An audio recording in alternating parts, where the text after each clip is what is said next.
Bien, hoy vamos a ver el grupo de los unirramios. Eh, voy a compartir la imagen.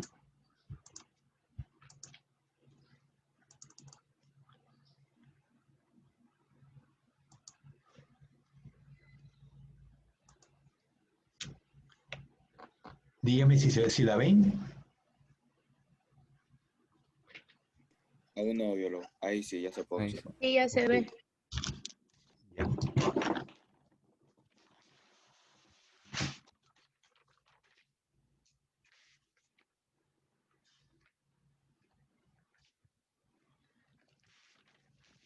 Bien, habíamos visto que los artrópodos son el filum dominante eh, sobre la corteza terrestre. Hay más artrópodos que el resto de los animales juntos. Está dividido en varios subfilas. Los trilobitas, los quelicerados, que los terminamos la semana pasada, los crustáceos, que vamos a ver la semana que viene, y los unirramios, que vamos a ver a partir de hoy. Y terminaremos la semana que viene. La otra semana, que sería la última semana del semestre, la primera semana de marzo, vamos a ver los equinodermos, los cuales ya pudimos tocar finalmente cuando fuimos a Barbasquillo, pudimos ver los holoturios, los equinoideos y los ofiuroideos. No pudimos ver asteroideos porque no había estrellas de mar ni había crinoideos, pero al menos los artrópodos pues son animales, si ustedes los han visto, los ven continuamente en sus casas. El deber que les puse hace unos días contempla el hacer una lista de los artrópodos que hay en el jardín de su casa o en alguna plaza cercana. La idea es entren en contacto con los animales, ya que no podemos tenerlos en el laboratorio, por lo menos que en sus casas los puedan ver, darles la vuelta con un palito, con un tenedor, para que los vean por arriba, por debajo, jueguen con ellos, vean cómo caminan, cómo se protegen, porque lo que uno toca y experimenta se fija mucho más en el cerebro que lo que uno puede estudiar teóricamente. Los unirramios tienen un solo par de patas por segmento, a diferencia de los crustáceos, por ejemplo. Cuando ustedes coman camarón la próxima vez, antes de pelarlos, bueno, si ya están pelados, pues no hay nada que hacer, ¿no? Pero si tienen la posibilidad de pelarlos, vean las patas del abdomen y van a ver que cada pata son dos patitas. Eso significa que son birramios, mientras que los insectos y los miriápodos son unirramios. O sea, por cada segmento hay un solo par de patas, no cuatro pares de patas. En el caso de los diplópodos, los milpies, van a ver que tienen dos pares de patas por segmento, pero ocurre que en los diplópodos los segmentos están unidos. Kelly Marín. Y por eso tenemos entonces dos pares de ostíolos en el corazón, dos ganglios por segmento, porque los segmentos en los diplópodos, repito, están unidos, están apareados. Entonces, hoy vamos a ver los miriápodos y los onicóforos. Les hago una pregunta. ¿Ya vimos el video de los lobos? ¿Yo se los mostré o no se los mostré?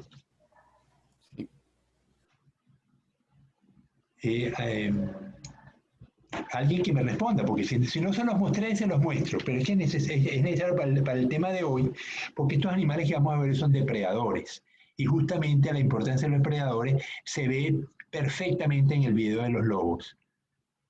Dígame, por favor, ¿lo vieron? Una vez usted preguntó si habíamos visto la carátula del libro de Teresa y era un lobo y nos mostró el Ajá. video de los lobos.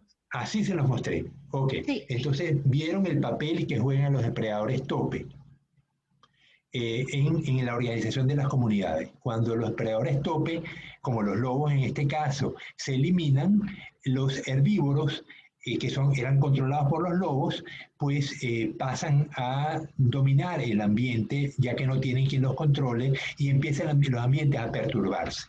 Bueno, entonces ya estamos claros, ustedes se dan cuenta qué papel juega un depredador. Hay depredadores y depredadores. Hay algunos que son tope, a los cuales no se los come nadie, como en esa categoría entran los lobos, entran los leones, los tigres, que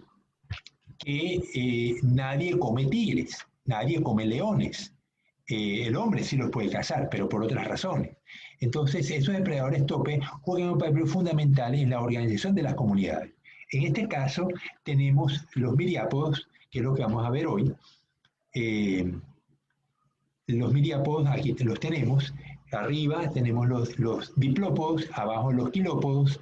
Son organismos depredadores, sobre todo los de abajo, ¿no?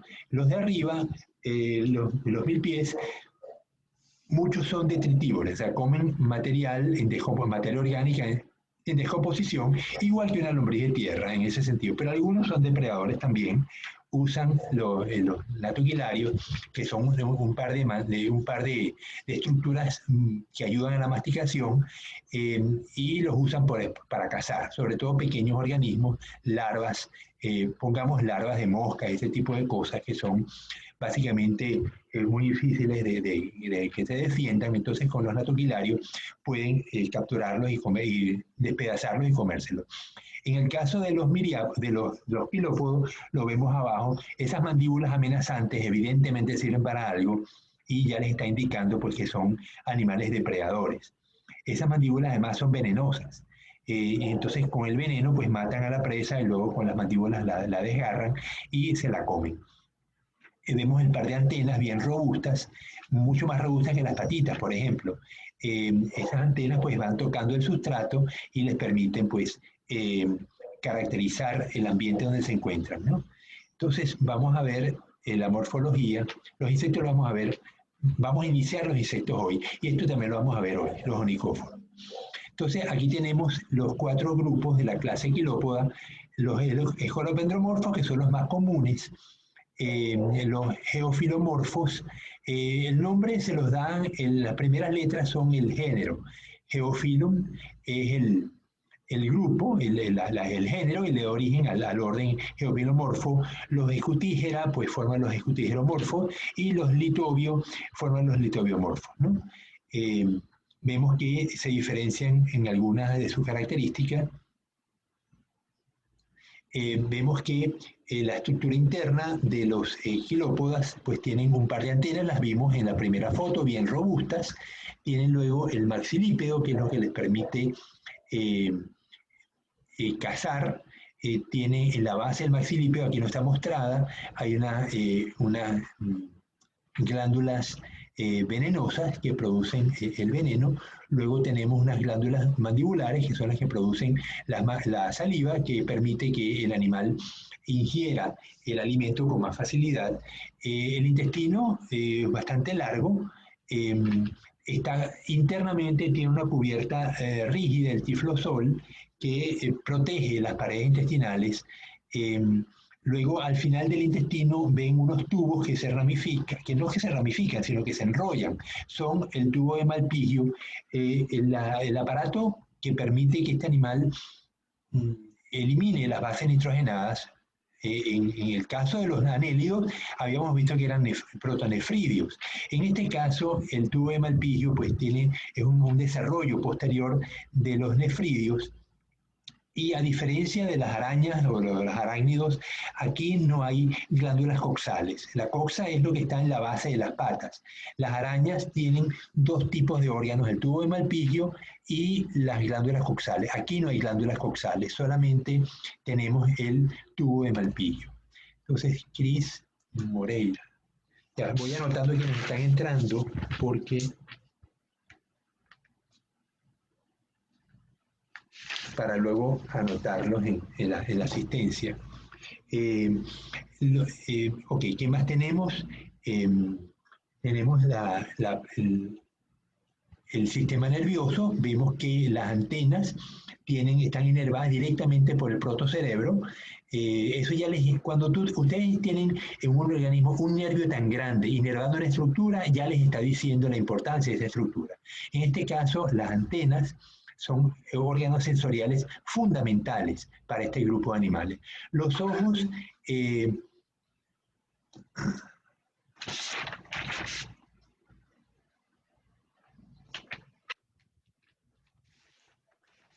los ojos o están ausentes o son apenas unos ocelos, no forman no forman imagen.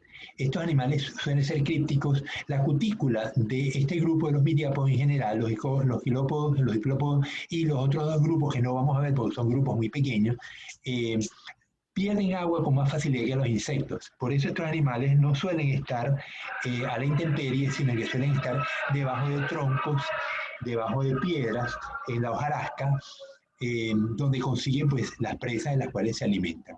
Vemos entonces que el protocerebro rodea al aparato digestivo, como hemos visto desde que empezamos a ver muchos de los organismos, los aquelmintos, todos tenían el protocerebro alrededor del tubo digestivo, pues aquí no es excepción. Luego el protocerebro surgen dos canales nerviosos y en cada segmento hay un ganglio, como estamos viendo en la imagen. En cuanto al sexo, son animales dioicos o gonocoristas, machos separados de hembras. Los tubos, la vesícula seminal, el ovario, el testículo, pues está en la parte posterior. Lo digo porque en los mil pies van a estar adelante. Aquí en los quilópodos van a estar atrás. Estos animales tienen una fecundación indirecta igualito que los arácnidos. Ellos colocan el espermatóforo, el macho lo coloca en el suelo, hay un cortejo y el macho invita a la hembra a que tome el espermatóforo y la hembra lo coloca en el gonoporo. Y de esa manera ocurre la fecundación en la medida que van saliendo los huevos por el gonoporo de la hembra, que está en los últimos segmentos. Luego la hembra va a formar un ovillo y va a cubrir los huevos y los va a mantener así. Ella no se le va a alimentar mientras dure el periodo de incubación hasta que los pequeños 100 pies eclosionan y se liberan de la madre. No hay alimentación maternal como si lo vimos en los escorpiones.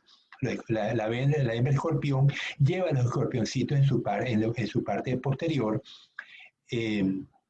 hasta que los animalitos empiezan a liberarse por sí solos. En este caso, solamente el cuidado parental para que la hembra protege los huevitos. Bien, creo que no había... lo que les quería decir que estos animales, entonces, como depredadores, juegan un papel importante en las comunidades donde viven, sobre todo en comunidades de hojarasca, en los bosques, porque pues son depredadores importantes y logran pues controlar las poblaciones de otros organismos de los cuales ellos se alimentan. En el caso de los 100 pies, el grupo Diplópoda, son animales aparentemente inofensivos, pero hay que cuidarse de ellos porque se ven inofensivos, pero producen unas sustancias irritantes. Algunos producen ácido cianhídrico, que es sumamente tóxico, otros producen aldehídos, otros cetonas, y cada segmento pues tiene una glándula especial que libera estas sustancias. Estos, como les mencionaba antes, estos animales cuando se perturban pues forman un círculo, se enrollan o forman un ovillo como lo vemos aquí a la derecha, ¿no? Abajo en la letra E. Ellos todos son de hábitats terrestres, se alimentan de detritos, pero también son depredadores. Eso me faltó ponerlo aquí. Se alimentan, vamos a colocarlo acá.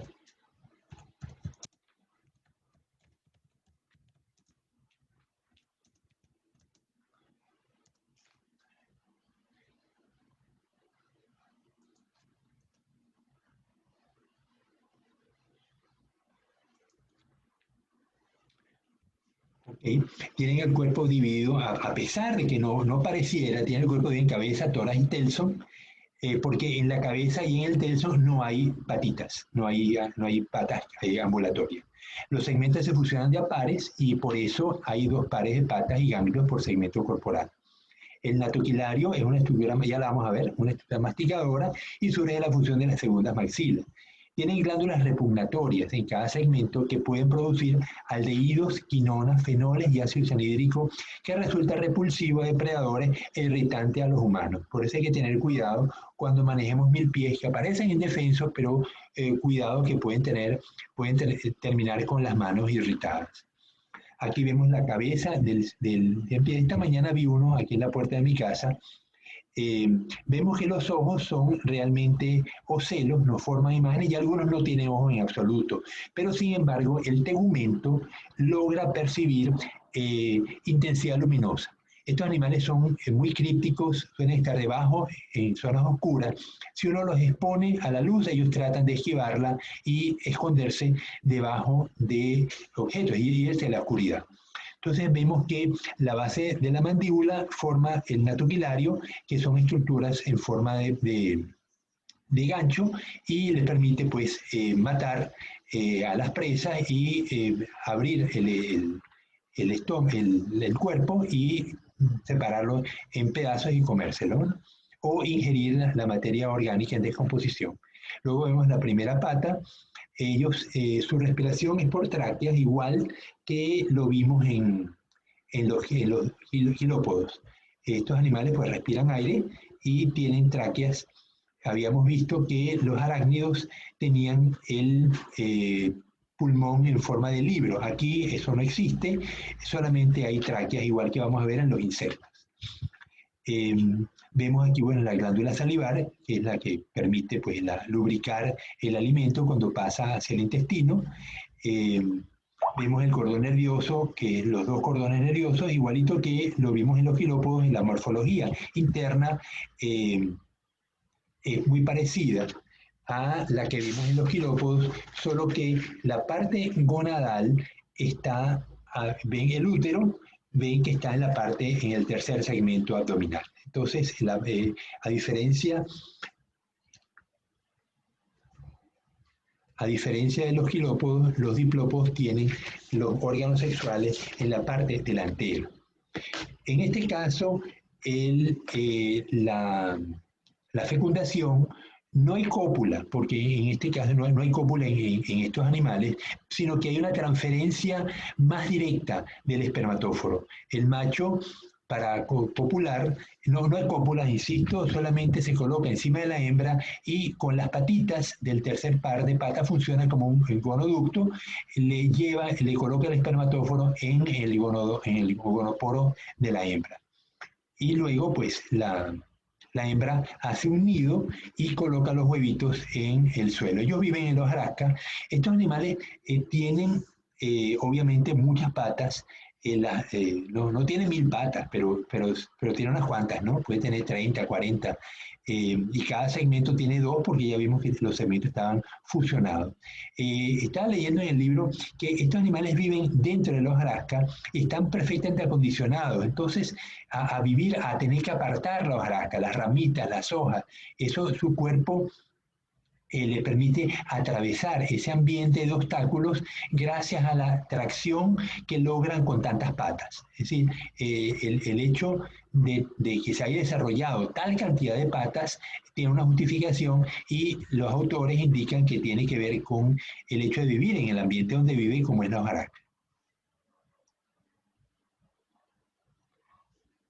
Bien, los onicóforos no son artrópodos, pero se supone que están en la línea que dio origen a los artrópodos. Tienen características de los anélidos, tienen características de artrópodos.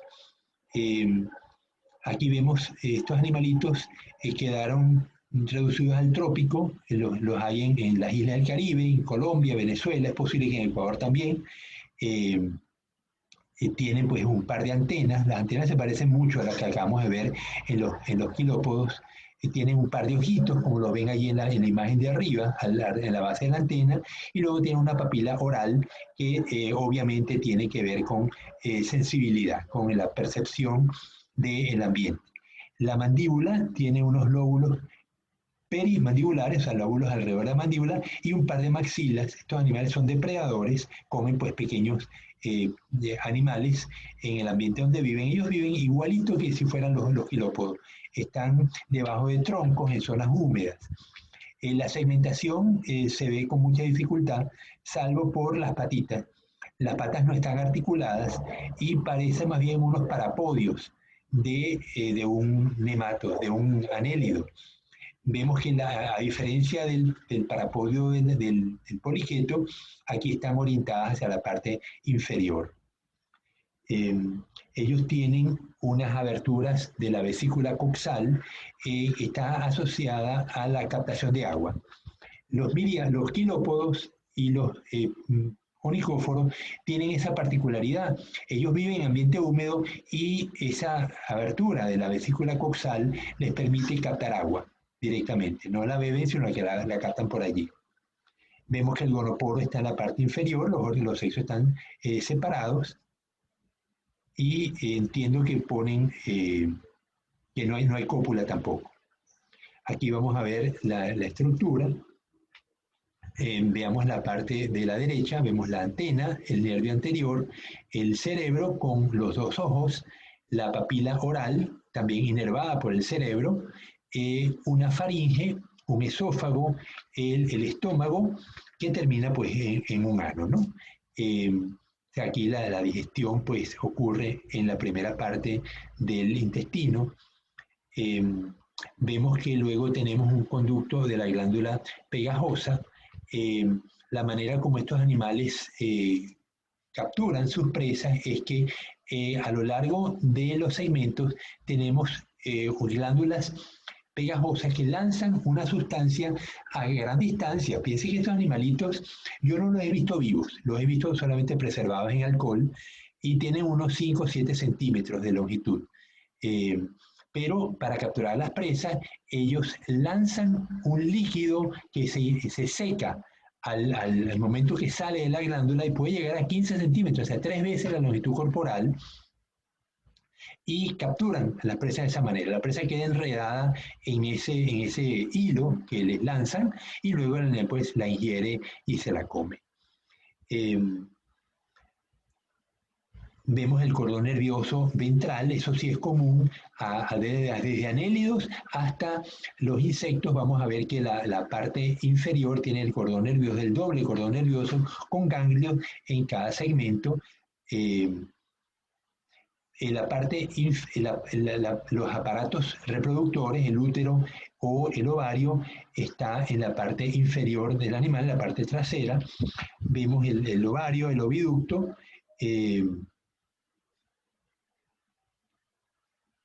Y bueno, en lo que la figura de la derecha se refiere, eso es todo lo que nos toca. Vamos a ver en la parte de la izquierda, bueno, el intestino, que es la parte gruesa, la glándula pegajosa, que pues, va acumulando, como es tan fundamental en el caso de esto, pues acumula el líquido que va a lanzar. El hemocele, ellos tienen al igual que los anélidos y los grupos que acabamos de ver, las arañas, los arácnidos, los miriápodos, tienen sistema circulatorio abierto. El corazón es un vaso dorsal con ostíolos que se contrae y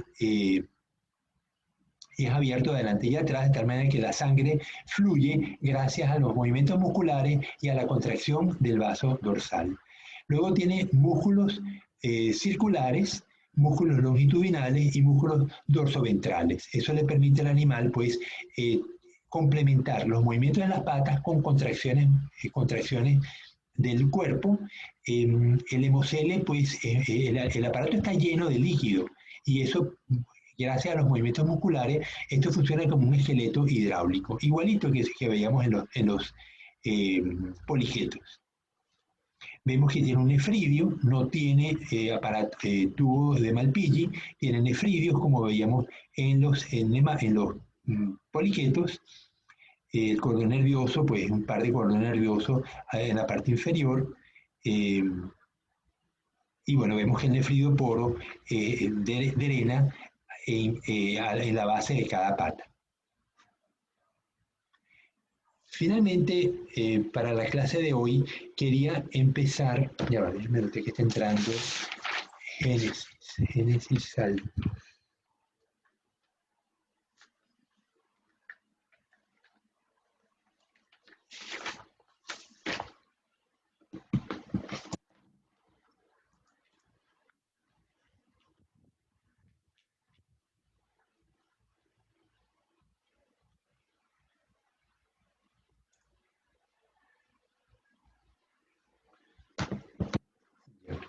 Quería iniciar el estudio de los insectos.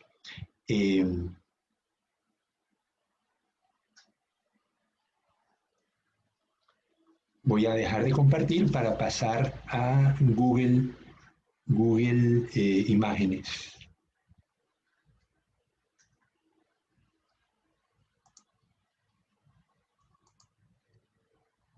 Ya que el decano está mandando un mensaje, perdóname un momentito que lo leo.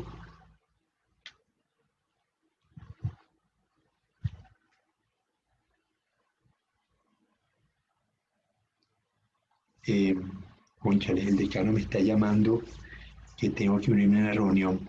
¿Qué hago? Cuando el decano llama uno no puede inventar. Permítame, son las 11:55. Permítame unos minutos. Yo creo que en 20 minutos retomamos o antes. Yo les aviso. Me disculpan. Vamos a... Listo. Listo, biólogo. Listo, biólogo.